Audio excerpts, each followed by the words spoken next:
తర్వాత ముఖ్యంగా మా పులివెందుల మండల ప్రజల తరపున ప్రత్యేకంగా కదిరి ఎమ్మెల్యే అయినటువంటి కందికుంట ప్రసాద్ గారికి అందరి తరపున మా మండల అందరి తరపున ప్రజానీకం తరపున ప్రత్యేకంగా ధన్యవాదాలు కృతజ్ఞతలు తెలుపుకుంటూ ఉన్నాం.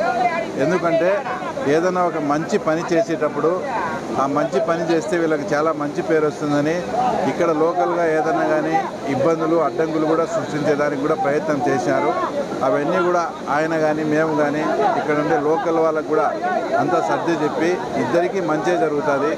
ఏమి అంటే మా ఇద్దరి మాట మీద అందరూ కూడా రైతులు కూడా బాగా సహకరించి తర్వాత ఈరోజు ఇంతటి మహత్తరమైన కార్యక్రమం ఈరోజు జరిగిందంటే దానికి ముఖ్యంగా మరీ కందికుంట వారికి కూడా ప్రత్యేకత కృతజ్ఞతలు తెలుపుకుంటూ ఈరోజు మాధవమ్మ కడప ఎమ్మెల్యే గారు ఈ కార్యక్రమానికి ప్రత్యేకంగా ఎందుకు రావాల్సి వచ్చిందంటే ఆయన మొన్న జరిగిన జెడ్పీటీసీ ఎలక్షన్స్లో పెద్ద ఊరైనటువంటి నల్లపరెడ్డిపల్లి గ్రామం అంతా కూడా కడప ఎమ్మెల్యే గారే ప్రచారం చేశారు.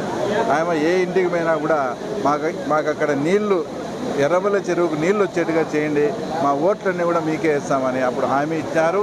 హామీ ఇచ్చిన మేరకు ఆ ప్రాంతంలో మాకు 6,000 ఓట్లతో మెజార్టీతో కూడా గెలిపించడం జరిగింది. కాబట్టి అక్కడ కూడా ఆ ప్రాంతవాసులకు నేను కూడా మాట ఇచ్చిన ఇందులో నా పార్టిసిపేషన్ కూడా ఉండాలనే ఉద్దేశంతో అక్క కూడా ఇక్కడికి రావడం కూడా అక్క కూడా మరీ కృతజ్ఞతలు తెలుపుకుంటూ ఎలక్షన్ టైంలో మేము ఒక మాట ఇస్తే దాన్ని చాలామంది వైఎస్ఆర్సీపీకి సంబంధించిన వాళ్ళు ఇది అయ్యేది కాదు, తర్వాత ఎలక్షన్ కోసమని డ్రామాలు ఆడుతున్నారు, మా జగన్ రెడ్డి సీఎం ఉండగానే కాలే, తర్వాత మీరెట్లా చేస్తారని మమ్మల్ని అవహేళన చేసిన వాళ్ళకు తర్వాత ఈరోజు ఇక్కడ ప్రవహిస్తున్న నీళ్ళని చూస్తే తర్వాత వాళ్ళు ఏం సమాధానం చెప్తారు. ఒక చిన్న పని అసలు మాకు మొట్టమొదటగా ఇది లీకేజ్ వాటర్ అయి వంకల్లో పడి వచ్చి చెరువు నిండుతాడంటే ఆశ్చర్యపోయి మేమంతా చూని వచ్చాం. ఆ ప్రజలంతా చెప్తే ఇక్కడ చిన్న వెంటు పెడితే ఒక 30 క్యూసెక్లు, ఈరోజు మేము 150 నుంచి 250 క్యూసెక్లు కూడా ఇస్తాం. మాకు కావాల్సింది 30 క్యూసెక్లే, మిగతా 200 చిల్లర అంతా కూడా కదిరి కాన్స్టిట్యున్సీ వాళ్ళు వాళ్ళ చెరువులు నింపుకునేదానికి ఉపయోగపడతారు.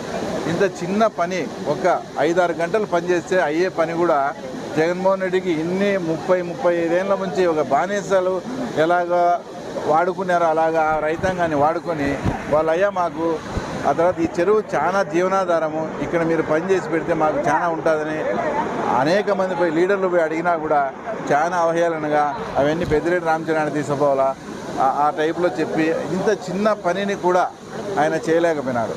ప్రతి ఒక్కరూ తప్పనిసరిగా యూట్యూబ్లోకి వెళ్ళి కడప వార్తను లైక్ చేయండి, సబ్స్క్రైబ్ చేయండి. ఇట్లు మీ జి రమణయ్య, ఎడిటర్, కడప వార్త.